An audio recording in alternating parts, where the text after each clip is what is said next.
日本ではどこでも目にする展示。海外の福祉事情はどうなっているのでしょうか。そして、外国人の反応は。以下、海外の反応を紹介しているブログ記事からです。今回は日本社会の福祉事情にスポットを当てた動画から、歩道や駅などに設置されている展示ブロック、視覚障害者誘導用ブロック。実はこの展示ブロックは、1960年代に日本で生まれたもの。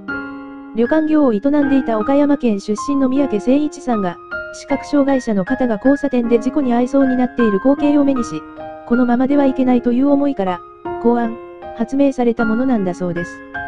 映像では、展示ブロックや展示による案内が、駅構内の様々な場所に設置されている様子が紹介されています。展示ブロックは現在、日本の JIS をもとに国際規格も定められ、日本盲人会連合のホームページによると150カ国以上の国に広まっているそうですが、日本以外ではまだまだ一般的ではないこともあり、日本社会の福祉意識の高さに驚く声が多く寄せられていました。そちらの動画を一部ご紹介します。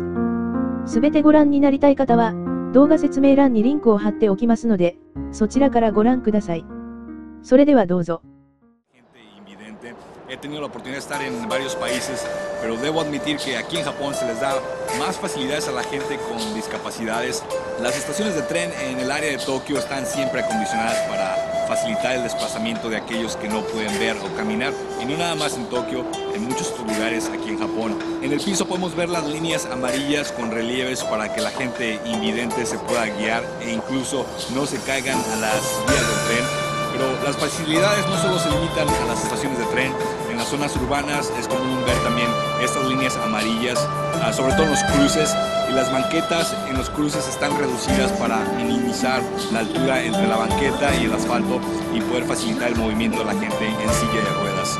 Este es un video bastante retrasado que varios de ustedes pidieron. Yo en lo personal considero muy interesante, ya que realmente se tiene una estructura bien implementada para la gente con discapacidades aquí en Japón. Si eres un extranjero con alguna discapacidad y estás pensando en venir a Japón como turista, puedes obtener ayuda, descuentos